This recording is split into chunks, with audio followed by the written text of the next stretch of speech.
Hello student, welcome back to my YouTube channel. बघा, आपला science part 2चा जो दुसरा लेसन आहे life processes in living organism, हा काल मी स्टार्ट केला होता. तर नेक्स्ट जो पॉईंट आहे, आपण बघतोय की लाईफ प्रोसेसेस इन लिव्हिंग ऑर्गॅनिझममध्ये ज्या काही लाईफ प्रोसेस आहेत, फर्स्ट लाईफ प्रोसेस त्यामध्ये डिस्क्रिप्टिव्हली दिलेली आहे, ती म्हणजे रेस्पिरेशन. रेस्पिरेशन म्हणजे काय हे आपण काल बघितलं की रेस्पिरेशन हे फक्त म्हणजे ब्रीदिंग नाही आहे की ऑक्सिजन इनहेल करणं आणि कार्बन डायऑक्साईड एक्झेल करणं, यालाच फक्त रेस्पिरेशन म्हणत नाहीत. तर रेस्पिरेशन हे आपल्या बॉडीमध्ये एक तर बॉडी लेवल रेस्पिरेशन आणि सेल लेवल रेस्पिरेशन असे दोन प्रकारचे रेस्पिरेशन हे होत असतात. त्यामध्ये बॉडी लेवलच्या रेस्पिरेशनमध्ये आपण नोजद्वारे जे ऑक्सिजन लंग्समध्ये इनहेल करतो आणि कार्बन डायऑक्साईड जो लंग्समधून जो आहे बाहेर एक्झेल करतो. तर ते जे आहे बॉडी लेवलचं रेस्पिरेशन आहे. नेक्स्ट आपण बघितलं सेल लेवलचं रेस्पिरेशन. सेल लेवलच्या रेस्पिरेशनमध्ये जे कार्बोहायड्रेट आहे, simple form of carbohydrate glucose, त्या ग्लुकोजला ब्रेक करून त्यापासून एनर्जी ATP ही प्रोड्यूस करणं, बॉडीला लागणारी एनर्जी प्रोड्यूस करणं, त्यालाही रेस्पिरेशन असं म्हणतात. आता बघा, रेस्पिरेशन सेल्युलर रेस्पिरेशन हे दोन प्रकारचे आहेत. एरोबिक सेल्युलर रेस्पिरेशन आपण बघितलं, aerobic cellular respiration and anaerobic cellular respiration. Aerobic cellular रेस्पिरेशनमध्ये ग्लुकोज ब्रेक केला जातो with the help of oxygen, ज्यामध्ये ऑक्सिजन यूज केला जातो. तर अशा रेस्पिरेशनला म्हणायचं एरोबिक सेल्युलर रेस्पिरेशन. बघा, एरोबिक सेल्युलर रेस्पिरेशनच्या एकूण 3 स्टेप्स आहेत. 3 स्टेपमध्ये एरोबिक सेल्युलर रेस्पिरेशन हे पूर्ण होतं. पहिली स्टेप आहे ग्लायकोलायसिस, दुसरी स्टेप आहे क्रेब सायकल आणि तिसरी स्टेप आहे इलेक्ट्रॉन ट्रान्सपोर्ट चेन. अशा 3 स्टेप्स ह्या एरोबिक सेल्युलर रेस्पिरेशनमध्ये आहेत. फर्स्ट स्टेप बघा, ग्लायकोलायसिस. ग्लायको म्हणजे ग्लुकोज आणि लायसिस म्हणजे ब्रेक. ग्लुकोजला ब्रेक केलं जातं ग्लायकोलायसिस प्रोसेसमध्ये. आता बघा, ही जी ग्लायकोलायसिस प्रोसेस आहे ही कुठे होणार आहे, तर process of glycolysis occurs in the cytoplasm. आता बघा, एनर्जी प्रोड्यूस ही आपल्या बॉडीमध्ये कुठे होते, तर प्रत्येक सेलच्या मध्ये होते. बॉडीमध्ये जेवढ्या काही सेल आहेत त्या प्रत्येक सेलच्या मध्ये एनर्जी प्रोड्यूस होते. मग सेलमध्ये जे काही पार्ट असतात, वेगवेगळे सेल ऑर्गनलीज असतात, नंतर सेलचं जे फ्लुइड मटेरियल आहे त्याला सायटोप्लाझम म्हणतो. अशा पद्धतीने सेलचे वेगवेगळे पार्ट असतात. तर ग्लायकोलायसिस ही प्रोसेस सेलच्या कोणत्या पार्टमध्ये होते, तर सायटोप्लाझम. सेलमध्ये जे काही फ्लुइड मटेरियल आहे त्याला सायटोप्लाझम म्हणतात. त्या सायटोप्लाझममध्ये ग्लायकोलायसिस ही प्रोसेस होते. बघा, ग्लायकोलायसिसमध्ये काय केलं जातं, तर a molecule of glucose is oxidise step by step in this process and 2 molecules of each, that is the pyruvic acid, ATP, NADH2 and water are formed. काय सांगितलेलं आहे, ग्लायकोलायसिस ह्या स्टेपमध्ये काय होणार आहे, तर जो ग्लुकोज सपोज आपण ग्लुकोजचा मॉलिक्यूल घेतला तर एक ग्लुकोजच्या मॉलिक्यूलला ब्रेक केलं जातं. ग्लायकोलायसिसमध्ये ग्लुकोजला ब्रेक केलं जातं आणि ब्रेक करून काय तयार होते, तर बघा 2 मॉलिक्यूल जे आहेत, पायरुविक ॲसिड हे केमिकल कंपाऊंड तयार होतो, ATP जे की एनर्जी आहे ATP तयार होते, NADH2 तयार होतं आणि water molecule as A by product म्हणून तयार होते. अशा पद्धतीने 2 मॉलिक्यूल या कंपोनंटचे मिळतात. नंतर बघा, molecule of pyruvic acid form in this process are converted into molecule of the acetyl coenzyme A. आता ही जी ग्लायकोलायसिस स्टेप आहे, ह्या ग्लायकोलायसिस स्टेपमध्ये जे पायरुविक ॲसिड तयार झालेलं आहे त्या पायरुविक ॲसिडला नंतर फर्दर ब्रेक केलं जातं. त्याला इंटरमिडिएट स्टेप म्हणतात. ग्लायकोलायसिस आणि क्रेब सायकलमधली इंटरमिडिएट स्टेप ही जी आहे इंटरमिडिएट स्टेप आहे ग्लायकोलायसिस आणि क्रेब सायकलमधली. ग्लायकोलायसिसमध्ये काय होतं, ग्लुकोजला ब्रेक केलं जातं पायरुविक ॲसिडमध्ये. ग्लुकोजचं कन्व्हर्जन होते पायरुविक ॲसिडमध्ये आणि हे कन्व्हर्जन होताना ATP भेटते, NADH2 आणि water molecule as A by product म्हणून मिळतो. मग आता हे पायरुविक ॲसिड जे आहे, पायरुविक ॲसिडला कन्व्हर्ट केलं जातं. पायरुविक ॲसिडला कन्व्हर्ट केलं जातं ॲसिटाइल कोएन्झाइम A या कंपाऊंडमध्ये. पायरुविक ॲसिडला कन्व्हर्ट केलं जातं ॲसिटाइल कोएन्झाइम A या कंपाऊंडमध्ये. तर ही स्टेप जी आहे ग्लायकोलायसिसची नाही आहे, तर ही जी स्टेप आहे इंटरमिडिएट स्टेप आहे, इंटरमिडिएट रिॲक्शन आहे ग्लायकोलायसिस आणि क्रेब सायकलच्या मधली. मग बघा, हे ॲसिटाईल कोएन्झाईम ए जे आहे हे तयार होताना हे इंटरमिडिएट स्टेपमध्ये परत काय मिळतं तर 2 मॉलिक्यूल ऑफ NaDH2 भेटतात. NaDH2चे 2 मॉलिक्यूल मिळतात अँड 2 मॉलिक्यूल ऑफ CO2 जो की वेस्ट प्रोडक्ट आहे, बाय प्रोडक्ट आहे. CO2 आर रिलीज ड्युरिंग दिस इंटरमिडिएट स्टेप. बघा ही जी प्रोसेस आहे ग्लायकोलायसिस ही प्रोसेस कुठे होते सेलच्या सायटोप्लाझममध्ये होते. ग्लायकोलायसिसमध्ये काय केलं जातं ग्लुकोजला ब्रेक केलं जातं. ग्लुकोजला ब्रेक करून ग्लुकोजला कन्वर्ट केलं जातं पायरुव्हिक ॲसिडमध्ये आणि हे ब्रेकडाऊन होताना ATP भेटतं, NaDH2 भेटतं आणि water molecule as a by product म्हणून मिळतो. नेक्स्ट इंटरमिडिएट स्टेप असते. त्या इंटरमिडिएट रिॲक्शनमध्ये पायरुव्हिक ॲसिडला कन्व्हर्ट केलं जातं ॲसिटाईल कोएन्झाईम एमध्ये आणि ॲसिटाईल कोएन्झाईम एमध्ये पायरुव्हिक ॲसिडला कन्व्हर्ट करताना तिथे आपल्याला त्या ब्रेकडाऊनमधून काय भेटतं तर 2 मॉलिक्यूल ऑफ NaDH2 भेटतात and 2 molecule of CO2 carbon dioxide गॅसचे भेटतात. नेक्स्ट बघा आता सेकंड स्टेप जी आहे ती आहे ट्रायकार्बॉक्झिलिक ॲसिड सायकल किंवा क्रेब्स सायकल. बघा आता हे एकाच सायकलचे किंवा एकाच रिॲक्शनचे नावं आहेत. ट्रायकार्बॉक्झिलिक ॲसिड सायकल, क्रेब्स सायकल आणि सिट्रिक ॲसिड सायकल हे सुद्धा तिसरं नाव त्या सायकलला आहे. तर बघा या रिॲक्शनमध्ये किंवा या स्टेपमध्ये काय केलं जातं बोथ द मॉलिक्यूल ऑफ ॲसिटाईल कोए. आता आपल्याला ग्लायकोलायसिस आणि इंटरमिडिएट स्टेप याच्या शेवटी आपल्याला काय भेटलेलं आहे तर 2 मॉलिक्यूल ऑफ ॲसिटाईल कोएन्झाईम ए ह्या कंपाऊंडचे भेटले. तर मग आता आपल्याला क्रेब्स सायकलमध्ये काय करायचे क्रेब्स सायकलमध्ये ॲसिटाईल कोएन्झाईम ए हा जो कंपाऊंड आहे त्यातला ॲसिटाईल हा जो पार्ट आहे तर ॲसिटाईल ह्या कंपाऊंडला पूर्ण प्रकारे ब्रेक करायचं आहे. तर हे ब्रेकडाऊन कुठे होणार आहे मायटोकॉन्ड्रियामध्ये. सेलमध्ये एक ऑर्गनलीज आहे मायटोकॉन्ड्रिया नावाची. त्या मायटोकॉन्ड्रियामध्ये आपल्याला ह्या ॲसिटाईल पार्टला ब्रेक करायचं आहे. तर त्यालाच म्हणतात क्रेब्स सायकल. बघा cyclic chain of the reaction called as tricarboxylic acid cycle is operated on it in the mitochondria. म्हणजे काय सांगितलेलं आहे ॲसिटाईल कोएन्झाईम ए जे आहे फर्दर याला ब्रेक केलं जातं मायटोकॉन्ड्रियामध्ये आणि त्याच सायकलला आपण काय म्हणतो त्या रिॲक्शनला आपण म्हणतो क्रेब्स सायकल. ॲसिटाईल पार्ट ऑफ ॲसिटाईल को ए इज कम्प्लिटली ऑक्सिडाइज. आता ॲसिटाईल कोएन्झाईम ए मधला फक्त ॲसिटाईल पार्ट जो आहे हा ब्रेक केला जातो through this cyclical process and मग आता हे ब्रेक करताना आपल्याला काय मिळतं तर molecule of CO2 carbon dioxide water as a by product म्हणून मिळतात. NaDH2 FADH2 हे कंपाऊंड मिळतात. बघा ट्रायकार्बॉक्झिलिक ॲसिड सायकल जी आहे म्हणजेच क्रेब्स सायकल ही जी आहे मायटोकॉन्ड्रियामध्ये होते. सेलच्या मायटोकॉन्ड्रिया नावाची सेल ऑर्गनली जी आहे तर त्या मायटोकॉन्ड्रियामध्ये ही सायकल होते. बघा हे ट्रायकार्बॉक्झिलिक ॲसिड सायकल असं नाव का आहे कारण या सायकलमध्ये ह्या रिॲक्शनमध्ये पहिला जो प्रोडक्ट आहे तो सिट्रिक ॲसिड तयार होतो. सिट्रिक ॲसिड तर त्या सिट्रिक ॲसिडच्या केमिकल फॉर्म्युलामध्ये 3 COOH ग्रुप असतात. 3 COOH ग्रुप असतात. त्या COOH ग्रुपलाच काय म्हणतात कार्बॉक्झिलिक ग्रुप असं म्हणतात.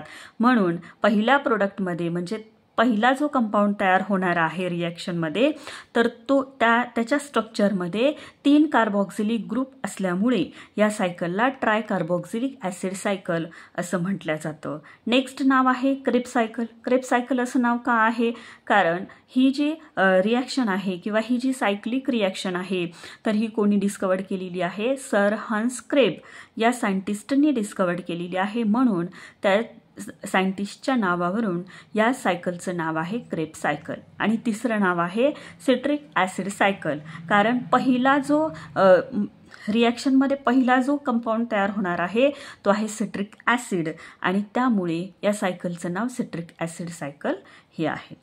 काय बघितलं आपण की ह्या क्रेब्स सायकलमध्ये काय केलं जातं ॲसिटाईल कोएन्झाईम ए हा जो कंपाऊंड आहे तर त्यातला ॲसिटाईल पार्ट ब्रेक केला जातो आणि ॲसिटाईल पार्ट पूर्ण ब्रेक होतो आणि पूर्ण ब्रेक होऊन आपल्याला काय मिळतं तर CO2 as a by product वॉटरसुद्धा बाय प्रोडक्ट आहे आणि हे NaDH2 FADH2 भेटतात.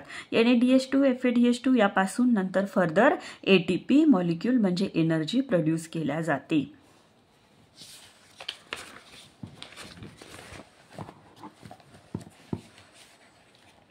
नेक्स्ट बघा, थर्ड स्टेप आहे electron transport chain. Electron transport chain या म्हणजे तिसऱ्या स्टेपमध्ये काय केलं जातं तर ग्लायकोलायसिसमध्ये आणि क्रेब्स सायकलमध्ये जेवढे NADH2 FADH2 तयार झालेले आहेत तर त्यापासून या इलेक्ट्रॉन ट्रान्सपोर्ट चेनमध्ये ATP प्रोड्यूस केल्या जाते.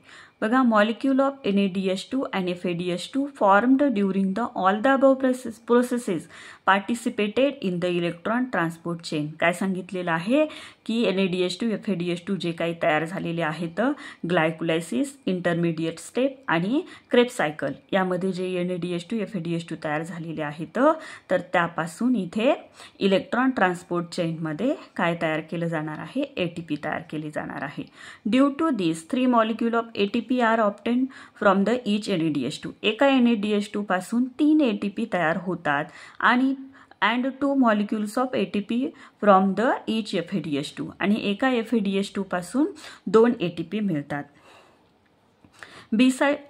Besides ATP, water molecule are also formed in this process. म्हणजे या इलेक्ट्रॉन ट्रान्सपोर्ट चेनमध्ये water molecule as a by product पण तयार होतो. Electron transport chain reaction is operated in the mitochondria. तर ही सुद्धा शेवटची स्टेप कुठे होणार आहे, मायटोकॉन्ड्रियामध्येच होणार आहे. बघा, हे मायटोकॉन्ड्रिया इथे डायग्राम दिलेली आहे. मायटोकॉन्ड्रिया हे मायटोकॉन्ड्रिया नावाची सेल ऑर्गॅनली सेलच्या मध्ये असते. मायटोकॉन्ड्रियाला आपण पॉवर हाऊस ऑफ सेल असं म्हणतो. का म्हणतो, कारण मायटोकॉन्ड्रियामध्ये ATP म्हणजेच बॉडीला लागणारी एनर्जी प्रोड्यूस होते. बघा, आता मायटोकॉन्ड्रियाचं स्ट्रक्चर ही मायटोकॉन्ड्रियाची आउटर मेम्ब्रेन आहे. ही बाहेरची जी कव्हरिंग आहे याला आउटर मेम्ब्रेन म्हणतात. आतली कव्हरिंग बघा अशा पद्धतीने फोल्ड झालेली आहे. तर ही जी आहे इनर मेम्ब्रेन आहे. ही आउटर मेम्ब्रेन आहे, ही इनर मेम्ब्रेन आहे आणि मधामध्ये हे फ्लुइड आहे. मधामध्ये फ्लुइड आहे तर मधामधल्या फ्लुइडला काय म्हणतात, मॅट्रिक्स असं म्हणतात. बघा, जी क्रेब्स सायकल आहे, क्रेब्स सायकल ह्या मायटोकॉन्ड्रियाच्या मॅट्रिक्समध्ये होते, मधल्या फ्लुइडमध्ये होते. बट जी इलेक्ट्रॉन ट्रान्सपोर्ट चेन आहे ती इनर मेम्ब्रेन, ही जी इनर मेम्ब्रेन आहे या इनर मेम्ब्रेनमध्ये इलेक्ट्रॉन ट्रान्सपोर्ट चेन ही स्टेप होते.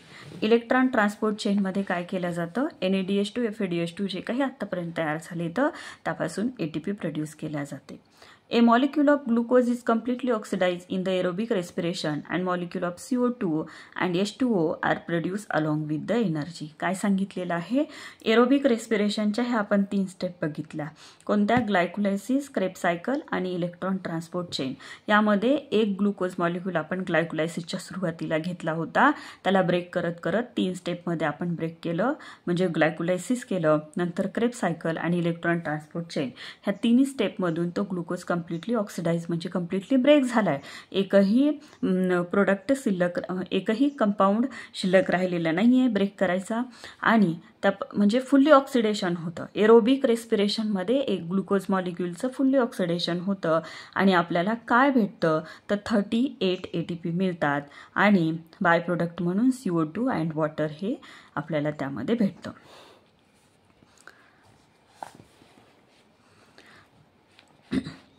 बघा, एका मॉलिक्यूलला ब्रेक करून एरोबिक रेस्पिरेशनमध्ये एक ग्लुकोजचा मॉलिक्यूल ब्रेक करून किती ATP मिळतात, 38 ATP मिळतात. आता बघा, ATPचं इथं थोडी इन्फॉर्मेशन दिलेली आहे.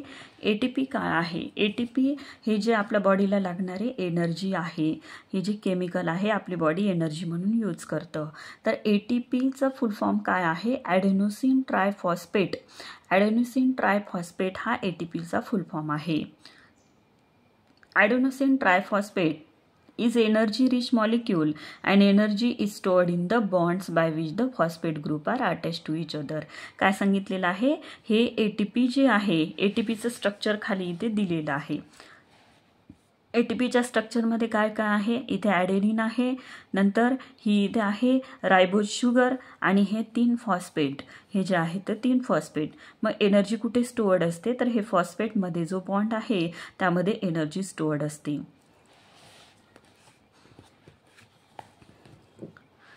These molecules are stored in the cell as per the need. मग जी एनर्जी प्रोड्यूस होते तर ती एनर्जी सेलमध्ये स्टोअर्ड केल्या जाते आणि जशा पद्धतीने लागेल बॉडीला त्या पद्धतीने यूज केल्या जाते. Chemically ATP is the triphosphate molecule formed from the adenosine riboside. काय सांगितलेलं आहे की केमिकली ATP कशापासून बनलेला आहे तर ॲडेनिन नावाचं नायट्रोजन बेस आहे, रायबोस शुगर आहे आणि 3 फॉस्फेट ग्रुप्स आहेत. It contains nitrogen compound adenine, नंतर pentose sugar ribose and 3 phosphate group. हे केमिकली जे आहे ATP या 3 कंपोनंटपासून बनलेलं आहे. As per the need energy is derived by the breaking the phosphate bond of ATP and hence ATP is called as the energy currency of the cell. काय सांगितलेलं आहे आपल्याला ATP मधून आपण कशा पद्धतीने एनर्जी पाहिजे, बॉडीला जर एनर्जी पाहिजे असेल तर बॉडी ATP मधला जे काही फॉस्फेट आहेत त्यामधला हा बॉन्ड ब्रेक करून एनर्जी जी आहे घेतल्या जाते. बघा हे आहे इथे ATPचं स्ट्रक्चर आहे. एनर्जी ह्या फॉस्फेट बॉन्डला ब्रेक करून घेतल्या जाते. ज्या वेळेला फॉस्फेट बॉन्ड ब्रेक केला जातो एक फॉस्फेट रिमूव्ह होणार आहे त्यावेळेला ATPचं कन्व्हर्जन कशामध्ये होतं तर ADP मध्ये कन्व्हर्जन होत असतं.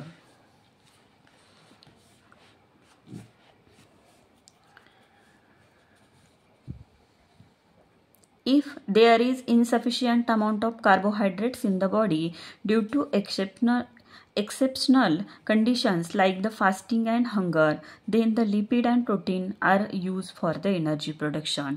काय सांगितलेलं आहे जर बॉडीमध्ये कार्बोहायड्रेटचं प्रमाण कमी असेल तर त्यावेळेला लिपिड आणि प्रोटीनपासून सुद्धा एनर्जी म्हणजे ATP प्रोड्यूस होऊ शकतात. मग लिपिडपासून कशा पद्धतीने स्टेप असणार आहेत. In case of lipids they are converted into fatty acids wear as the protein into the amino acid. बघा कशा पद्धतीने लिपिड आणि प्रोटीनपासून एनर्जी प्रोड्यूस केल्या जाईल तर अगोदर लिपिडला प्रोटीनला ब्रेक केल्या जाईल. तर लिपिडला ब्रेक केल्याच्या नंतर त्यापासून फॅटी ॲसिड्स मिळतं आणि प्रोटीनला ब्रेक केल्याच्या नंतर त्यापासून अमिनो ॲसिड्स मिळतं आणि मग त्या फॅटी ॲसिड अमिनो ॲसिडला कन्वर्ट केल्या जातं ॲसिटाइल कोएन्झाईम A मध्ये. ॲसिटाइल कोएन्झाईम हे A हा जो कंपाऊंड आहे याच्यावरती नंतर क्रेब सायकल चालते आणि क्रेब सायकल होऊन तिथे ATP प्रोड्यूस केल्या जातील आणि म्हणजे जी ग्लायकोलायसिस स्टेप ही होणार नाही जर काय असेल तर लिपिड आणि प्रोटीन असेल तर. तेच इथे दिलेलं आहे बघा डायग्रामॅटिकली. त्या अगोदर इथे इंट्रोडक्शन टू सायंटिस्ट आहे. Process of glycolysis was discovered by the 3 scientist. बघा आता ग्लायकोलायसिस ही प्रोसेस जी आहे 3 सायंटिस्टने डिस्कवर्ड केलेली आहे. Gustav Embden, Otto Meyerhof and Jacob Parnas हे 3 सायंटिस्ट आहेत along with their colleagues. For this purpose they perform experiment on the मसल्सवरती त्यांनी experiment केलेला आहे. Hence the glycolysis is also called as the Embden Meyerhof Parnas pathway. त्यामुळे ग्लायकोलायसिसला EMP असं सुद्धा म्हणतात. EMP पाथवे का कारण 3 सायंटिस्टचे जे काही पहिल्या म्हणजे नावामधलं पहिलं लेटर जे आहे हे घेऊन ते EMP पाथवे असं नाव तयार करण्यात आलेलं आहे. एम्बेडनचं E, मेयरहॉफचं M आणि पार्नासचं P अशा पद्धतीने 3 सायंटिस्टच्या नावामधलं पहिलं लेटर घेऊन EMP पाथवे हे जे नाव आहे हे अशा पद्धतीने ग्लायकोलायसिसला EMP पाथवे सुद्धा म्हणतात. नेक्स्ट बघा the cyclical reaction of tricarboxylic acid cycle were discovered by the sir Hans Kreb. बघा क्रेब सायकल जी आहे तर ही कोणी डिस्कवर्ड केलेली आहे सर हान्स क्रेब यांनी डिस्कवर्ड केलेली आहे. Hence this cyclical process is also called as the Kreb cycle. त्यामुळेच मग त्याला क्रेब सायकल असं नाव आहे. He has been awarded the Nobel prize in 1953 for the discovery. तर त्यांच्या या कामामुळे त्यांना नोबेल प्राइज जे दिलेलं आहे 1953 मध्ये. बघा बॉडी जी आहे 3 न्यूट्रियंटपासून ATP प्रोड्यूस करू शकते, लिपिड, कार्बोहायड्रेट आणि प्रोटीन. मग फक्त कशा पद्धतीने आहे. जर लिपिडपासून केली प्रोड्यूस तर कशा पद्धतीने होणार आहे. लिपिडला ब्रेक केला जाईल फॅटी ॲसिडमध्ये, फॅटी ॲसिडला नंतर कन्वर्ट केल्या जाईल ॲसिटाइल कोएन्झाईम एमध्ये आणि ॲसिटाइल कोएन्झाईम एचं नंतर होईल क्रेब्स सायकल आणि क्रेब्स सायकलमधून नंतर मग CO2 H2O आणि एनर्जी ATP प्रोड्यूस होणार आहे. जर प्रोटीन असेल तर प्रोटीनला ब्रेक केला जाईल अॅमिनो ॲसिडमध्ये आणि अॅमिनो ॲसिड नंतर कन्वर्ट केल्या जातील ॲसिटाइल कोएमध्ये. ॲसिटाइल कोएचं नंतर क्रेब्स सायकल होणार आणि क्रेब्स सायकल झाल्याच्या नंतर शेवटी CO2 H2O आणि एनर्जी प्रोड्यूस होणार. आणि कार्बोहायड्रेट जर प्रेझेंट असेल तर अगोदर कार्बोहायड्रेटचं ग्लायकोलायसिस होईल, नंतर ग्लायकोलायसिसने जी काही पायरुव्हिक ॲसिड तयार झालेलं आहे त्या पायरुव्हिक ॲसिडला ॲसिटाइल कोएमध्ये कन्वर्ट केल्या जाईल आणि ॲसिटाइल कोएचं नंतर क्रेब्स सायकल होऊन शेवटी CO2 H2O आणि एनर्जी प्रोड्यूस होणार आहे. अशा पद्धतीने हे एरोबिक सेल्युलर रेस्पिरेशन आहे. आता बघा अनएरोबिक सेल्युलर रेस्पिरेशन म्हणजे असे ऑर्गॅनिझम जे की ऑक्सिजनच्या सर्वाईव्हमध्ये राहत नाहीत, त्यांना ऑक्सिजनची गरज नाही आहे रेस्पिरेशनसाठी. असे ऑर्गॅनिझम जे आहेत अनएरोबिक ऑर्गॅनिझम, मग त्यांच्या बॉडीमध्ये एनर्जी कशा पद्धतीने प्रोड्यूस होणार आहे तर ऑक्सिजन यूज न करता एनर्जी प्रोड्यूस होणार आहे. मग ते cellular respiration anaerobic cellular respiration हे कशा पद्धतीने आहे. Anaerobic respiration in the living organisms or the cell. तर बघा त्यांच्यामध्ये पहिली स्टेप ही ग्लायकोलायसिस होणार, पहिली स्टेप ही ग्लायकोलायसिस होणार आणि दुसरी स्टेप ही फर्मेंटेशन होणार. बघा अनएरोबिक सेल्युलर रेस्पिरेशनमध्ये पहिली स्टेप ग्लायकोलायसिस होणार आणि दुसरी स्टेप फर्मेंटेशन होणार. आणि फर्मेंटेशन झाल्याच्या नंतर जे कंपाऊंड्स आहेत म्हणजे फर्मेंटेशन बघा पहिली स्टेप ग्लायकोलायसिस. ग्लायकोलायसिसमध्ये काय होते तर ग्लुकोज जो आहे तर ग्लुकोजचं ब्रेकडाऊन होऊन काय तयार होते पायरुव्हिक ॲसिड होते तयार आणि पायरुव्हिक ॲसिड तयार झाले की नंतर मग फर्मेंटेशन होणार. फर्मेंटेशनमध्ये ऑर्गॅनिझम वाईज जो आहे तयार होणारा जो काही कंपाऊंड आहे तर तो वेगवेगळा असतो. बघा जर सपोज ईस्ट असेल, ईस्ट ही एक फंजाय आहे युनिसेल्युलर फंजाय ईस्ट असेल तर ईस्टमध्ये अनएरोबिक सेल्युलर रेस्पिरेशन कसं होते तर ईस्टमध्ये बघा पहिले ग्लुकोजचं ग्लायकोलायसिस केलं जाईल आणि ग्लायकोलायसिसमध्ये ग्लुकोजचं कन्व्हर्जन पायरुव्हिक ॲसिडमध्ये होते. नंतर पायरुव्हिक ॲसिडचं फर्मेंटेशन होणार आणि फर्मेंटेशनने ते पायरुव्हिक ॲसिड कशामध्ये कन्वर्ट होणार तर अल्कोहोलमध्ये कन्वर्ट होणार. हे ईस्ट सेलच्या बाबतीत असेल. नेक्स्ट बघा अदर ऑर्गॅनिझम व्हेरियस मायक्रोब्स, वेगवेगळे मायक्रोब्स असतील तर ते कशा पद्धतीने अनएरोबिक सेल्युलर रेस्पिरेशन करतील तर ग्लुकोजचं काय करतील अगोदर ते ग्लायकोलायसिस. ग्लायकोलायसिसमध्ये ग्लुकोजचं कन्व्हर्जन होणार पायरुव्हिक ॲसिडमध्ये आणि पायरुव्हिक ॲसिडचं फर्मेंटेशन होऊन मग नंतर वेगवेगळे ऑर्गॅनिझम वाईज प्रोडक्ट जे आहेत कंपाऊंड वेगवेगळे मिळतील. कसे विनेगर, विटॅमिन्स. नंतर बघा आपल्या मसल सेल जे आहेत इथे काय सांगितलेलं आहे मसल सेल आणि इरिथ्रोसाइट्स. तर या अनएरोबिक रेस्पिरेशन मसल सेल काही काही वेळेला अनएरोबिक रेस्पिरेशन करतात. मग त्यावेळेला ते कशा पद्धतीने करणार आहेत तर ग्लुकोजचं ग्लायकोलायसिस करतील. ग्लायकोलायसिसने पायरुव्हिक ॲसिड तयार होईल आणि फर्मेंटेशन करून पायरुव्हिक ॲसिडचं फर्मेंटेशन करून त्याचं कन्व्हर्जन लॅक्टिक ॲसिडमध्ये केलं जाईल. अशा पद्धतीने अनएरोबिक रेस्पिरेशन जे आहे ते होत असतं. बघा energy production in micro organism through the anaerobic respiration. आता आपण एरोबिक रेस्पिरेशन बघितलं आणि हे अनएरोबिक रेस्पिरेशन जे आहे कशा पद्धतीने आहे. Some organisms can not live in the presence of oxygen. काही ऑर्गॅनिझम जे आहेत ऑक्सिजनच्या प्रेझेन्समध्ये नाहीत राहत. For example, many bacteria, such living organism have to perform the anaerobic respiration for energy production. मग आता मेनी बॅक्टेरिया जे आहेत जे की इतर ऑर्गॅनिझमच्या बॉडीच्या आतमध्ये राहतात तर असे जे आहेत तर एंडो पॅरासाइट काही ऑर्गॅनिझम सुद्धा आहेत एंडो पॅरासाइट की जे विदाउट ऑक्सिजनचं सर्वाईव्ह करतात. Glycolysis and fermentation are the 2 steps of anaerobic respiration. मग त्यांच्यामध्ये सेल्युलर रेस्पिरेशन कसं होणार आहे तर सेल्युलर रेस्पिरेशनच्या त्यांच्यामध्ये 2 स्टेप असणार आहेत. पहिली स्टेप आहे ग्लायकोलायसिस जी की सेलच्या सायटोप्लाझममध्ये होती. तर ग्लायकोलायसिसमध्ये काय होत असतं ग्लुकोजला पायरुव्हिक ॲसिडमध्ये ब्रेक केलं जातं, पायरुव्हिक ॲसिड तयार होते आणि नंतर पायरुव्हिक ॲसिडचं तिथं फर्मेंटेशन करून ऑर्गॅनिझम वाईज जे आहे त्या पायरुव्हिक ॲसिडला इतर केमिकल कंपाऊंडमध्ये कन्वर्ट केलं जातं. Glucose is incompletely oxidized and less amount of energy is obtained in this type of respiration. बघा आता अनेरोबिक रेस्पिरेशनमध्ये ग्लुकोजला कम्प्लिटली ब्रेक केला जात नाही, तर इतर प्रोडक्टमध्ये कन्व्हर्जन होते आणि हे कन्व्हर्जन होताना लेस अमाऊंट ऑफ एनर्जी जी आहे तिथे मिळते. त्यामुळे अनेरोबिक रेस्पिरेशनमध्ये जे आहे तर ATP जास्त मिळत नाहीत. Pyruvic acid produce through the glycolysis is converted into other organic acid or alcohol with the help of some enzymes in this process. काय केलं जातं तर ग्लायकोलायसिसने जे पायरुविक ॲसिड आपल्याला भेटलेलं आहे त्या पायरुविक ॲसिडला इतर ऑर्गॅनिक ॲसिडमध्ये कन्वर्ट केलं जातं. This is called as the fermentation. Pyruvic ॲसिडला इतर ऑर्गॅनिक ॲसिडमध्ये किंवा अल्कोहोलमध्ये कन्वर्ट करणं with the help of enzymes is called the fermentation. Some higher plant and animal anaerobic micro organisms also perform anaerobic respiration instead of the aerobic respiration if there is depletion in the oxygen level in surrounding. काय सांगितलेलं आहे, काही कंडिशनला जर surrounding मीडियममध्ये ऑक्सिजनची कमतरता असेल तर त्यावेळेला एरोबिक जे ऑर्गॅनिझम्स आहेत ते सुद्धा अनेरोबिक रेस्पिरेशन करतात. For example seeds perform anaerobic respiration if the soil is submerge under the water during germination. काय सांगितलेलं आहे, ज्या वेळेला आपण बी हे लावतो जमिनीमध्ये त्यावेळेला तिथे ते जे सीड आहे ते जे बी आहे पूर्ण पाण्याखाली वॉटरमध्ये सबमर्ज झालेलं असतं, बुडालेलं असतं, त्यामुळे तिथं ऑक्सिजन मिळत नाही आणि ते सीडसुद्धा अनेरोबिक रेस्पिरेशन करतं. नेक्स्ट बघा, similarly our muscle cell also perform anaerobic respiration.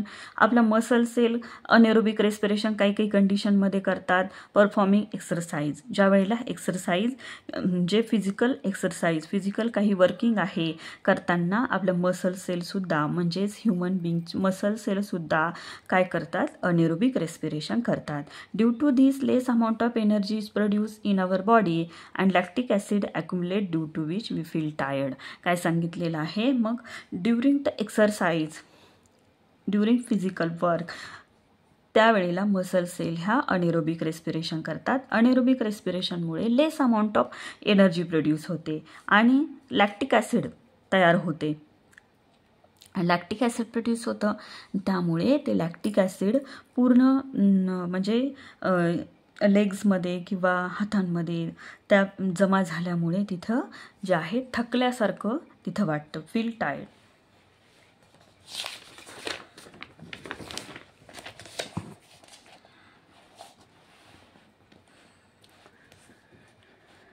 बघा नेक्स्ट आहे कॅन यू टेलमध्ये काही क्वेश्चन्स विचारलेले आहेत. आता इथे एरोबिक अनेरोबिक रेस्पिरेशन दोन्हीसुद्धा झालेलं आहे. Which type of cellular respiration perform complete oxidation of the glucose. आता आपण ज्या दोन सेल्युलर रेस्पिरेशनचं मेथड बघितला, प्रोसेस बघितला, तर त्यामध्ये कोणती म्हणजे प्रोसेस आहे की ज्यामध्ये ग्लुकोजचं कम्प्लीट ऑक्सिडेशन केलं जातं, तर एरोबिक सेल्युलर रेस्पिरेशनमध्ये ग्लुकोजचं कम्प्लीट ब्रेकडाऊन केलं जातं. नेक्स्ट क्वेश्चन आहे which cell organelle is necessary for complete oxidation of glucose. मग ग्लुकोजचं कम्प्लीट ऑक्सिडेशनसाठी कोणती सेल ऑर्गनेल गरजेची आहे, तर बघा क्रेब्स सायकल आणि इलेक्ट्रॉन ट्रान्सपोर्ट चेन ह्या ज्या दोन स्टेप आहेत मायटोकॉन्ड्रिया नावाच्या सेल ऑर्गनेलिजमध्ये होतात. नेक्स्ट बघा energy from the different food component. Excess of carbohydrate are stored in the liver and muscles in the form of glycogen. आता बघा बॉडी कार्बोहायड्रेटपासून एनर्जी तर प्रोड्यूस करतेच, बट जर जास्तीचं कार्बोहायड्रेट बॉडीमध्ये झालेलं असेल तर त्यावेळेला बॉडी त्या कार्बोहायड्रेटचं काय करते, तर जास्तीचं कार्बोहायड्रेट जे आहे तर ते लिव्हर आणि मसल सेलमध्ये स्टोअर्ड केलं जातं. ग्लायकोजनमध्ये त्याचं अगोदर कन्व्हर्जन केलं जातं ग्लायकोजनमध्ये, आणि ग्लायकोजनमध्ये कन्व्हर्जन करून ते लिव्हर आणि मसल सेलमध्ये स्टोअर्ड केलं जातं. Then what is the source of proteins. Proteins हे न्यूट्रियंट आपल्याला कशातून भेटतं, तर प्रोटीन हे न्यूट्रियंट आपल्याला म्हणजे जे पल्सेस आहेत किंवा एग आहे अशा वेगवेगळ्या म्हणजे अन्नपदार्थातून आपल्याला प्रोटीन मिळतं. What are they made up of. Protein कशापासून तयार झालेलं असतं? तर प्रोटीन हे ॲमिनो ॲसिड हे जे ऑर्गॅनिक कंपाऊंड आहेत तर त्या ॲमिनो ॲसिडपासून तयार झालेलं असतं. ॲमिनो ॲसिड पेप्टाईड बॉन्डने जॉईन होऊन प्रोटीन तयार झालेलं असतं. Proteins are the macromolecule form by the bonding together many amino acid. काय सांगितलेलं आहे?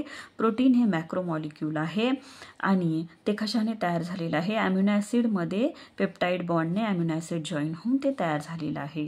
Proteins of animal origin called as the first class protein. म्हणजे जे आपल्याला ॲनिमलपासून जे प्रोटीन भेटतं त्याला फर्स्ट क्लास प्रोटीन असं म्हणतात. We get 4 kilo calorie of energy per gram of protein. 1 gram प्रोटीनपासून किती एनर्जी भेटते? तर 4 किलो कॅलरी एवढी एनर्जी पर ग्राम ऑफ प्रोटीनपासून मिळते. Amino acids are obtain after the digestion of protein. बघा आता आपण जे प्रोटीनयुक्त फूड खाल्लं तर आपल्या डायजेस्टिव्ह सिस्टीममध्ये त्या प्रोटीनला ब्रेक केलं जातं आणि ब्रेक केल्याच्या नंतर काय मिळेल तिथे? Amino acid. Those amino acids are absorbed in the body and transported up to each organ or cell via the blood. मग बॉडीमध्ये डायजेस्टिव्ह सिस्टीममध्ये आपण जे प्रोटीन आहे त्या प्रोटीनला ब्रेक केलं जातं कशामध्ये? तर ॲमिनो ॲसिडमध्ये. आणि ते ॲमिनो ॲसिड ब्लडमध्ये ॲब्झॉर्ब केल्या जातात आणि ब्लडमध्ये ॲब्झॉर्ब झालेले ॲमिनो ॲसिड आपल्या बॉडीमध्ये ते ब्लड सर्क्युलेट होतं आणि बॉडीचे प्रत्येक पार्ट ते ॲमिनो ॲसिड घेतात आणि ज्या पार्टमध्ये ज्या प्रोटीनची रिक्वायरमेंट आहे त्या पद्धतीने ते ॲमिनो ॲसिड वापरून प्रोटीन तयार करतात. From these amino acid organs of the and the cell produce various proteins necessary for themselves and the whole body. Those examples are given in the following diagram.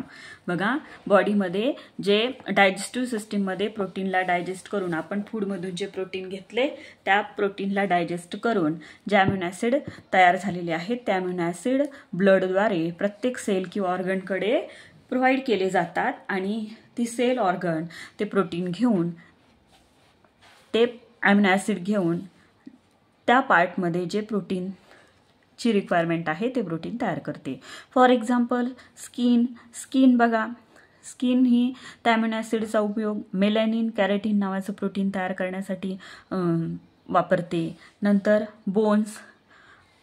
Bones हे ऑसिन नावाचं protein तयार करण्यासाठी वापरतं.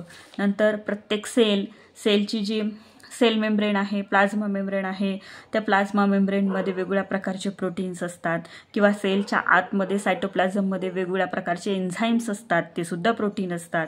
ते तयार करण्यासाठी सेल ते amino acid घेणार. नेक्स्ट पॅनक्रियाज ही स्टमकच्या पाठीमागे एक ऑर्गन आहे. त्यामध्ये वेगवेगळ्या प्रकारचे हार्मोन्स आणि एन्झाईम्स तयार होतात, जसं की इन्सुलिन हे हार्मोन आहे आणि ट्रिप्सिन हे एन्झाईम आहे आणि दोन्हीसुद्धा प्रोटीन आहेत. तर हे तयार करण्यासाठी पॅनक्रियाज ते ॲमिनो ॲसिड वापरेल. नंतर पिट्युटरी ग्लँड्स हे आपल्या ब्रेनमध्ये असते. मग हे सुद्धा व्हेरियस हार्मोन्स त्या पिट्युटरी ग्लँडमध्ये तयार होतात. तर ते ॲमिनो ॲसिड त्या पद्धतीने ते हार्मोन्स तयार करण्यासाठी वापरले जाणार. नंतर मसल सेलमध्ये ॲक्टिन आणि मायोसिन हे फ्लेक्झिबल प्रोटीन आहेत. फ्लेक्झिबिलिटी त्यामुळेच आपण मूवमेंट करू शकतो मसल सेलमुळे, कारण हे मसल सेलमध्ये ॲक्टिन मायोसिन नावाचं फ्लेक्झिबल प्रोटीन्स असतं. तर मसल सेल ते ॲमिनो ॲसिड ॲक्टिन मायोसिन नावाचं जे फ्लेक्झिबल प्रोटीन आहे ते तयार करण्यासाठी वापरेल. ब्लडमध्ये हिमोग्लोबिन नावाचं प्रोटीन आहे. अँटीबॉडीज म्हणजे काय? तर आपल्या जे व्हाईट ब्लड सेल्स आहेत तर white blood cell immunity provide करण्यासाठी काही प्रोटीन्स तयार करतात, त्याला अँटीबॉडीज असं म्हणतो. तर त्या अँटीबॉडीज तयार करण्यासाठी सुद्धा ब्लडमध्ये जे आहे तर ॲमिनो ॲसिड ते तशा पद्धतीने प्रोटीन तयार करण्यासाठी वापरल्या जाईल. नेक्स्ट बघा, ऑलवेज रिमेंबरमध्ये काय सांगितलेलं आहे? Excess of amino acid obtained from the proteins are not stored in the body. काय सांगितलेलं आहे? जसं की कार्बोहायड्रेट बॉडीमध्ये स्टोअर केलं जातं, ग्लायकोजनमध्ये कन्वर्ट करून त्याला लिव्हर आणि फॅटमध्ये त्याला स्टोअर्ड केलं जातं. बट एक्सेस ऑफ प्रोटीन जे जास्तीचं झालेलं आहे, जे की ॲमिनो ॲसिड म्हणजे काय आहे तर ॲमिनो ॲसिडपासून प्रोटीन तयार होतात. तर जे जास्तीचे झालेलं आहे तर ते बॉडीमध्ये स्टोअर्ड केल्या जात नाही. They are broken down and ammonia form is eliminated out of the body. मग काय करते बॉडी तर त्या ॲमिनो ॲसिडला ब्रेक करते. त्या ॲमिनो ॲसिडला ब्रेक करून त्यापासून अमोनिया नंतर युरिया तयार करून त्याचं जे काही युरिन जे आहे युरिनद्वारे ते बॉडीच्या बाहेर रिमूव्ह केलं जातं. If the necessary excess of protein are converted in to other useful substances like the glucose through the process of gluconeogenesis. जर बॉडीला जास्तीची गरज असेल तर प्रोटीनसुद्धा ग्लुकोजमध्ये कन्व्हर्ट केल्या जातं आणि ती जी प्रोसेस आहे त्याला म्हणतात ग्लुकोनिओजेनेसिस. Next, plant produce the necessary amino acid from the minerals, DNA, and thereby produce the different type of protein. Plant सुद्धा ॲमिनो ॲसिड जे आहे वेगवेगळ्या प्रकारचे प्रोटीन्स तयार करण्यासाठी जे आहे यूज करतं. For example an enzyme rubisco present in the plant chloroplast is the most abundant protein found in the nature. बघा, रुबिस्को नावाचा जो एन्झाईम आहे तर तो एन्झाईम काय आहे प्रोटीन आहे आणि हे प्लांटमध्ये सापडणारं सगळ्यात जास्त प्रोटीन आहे.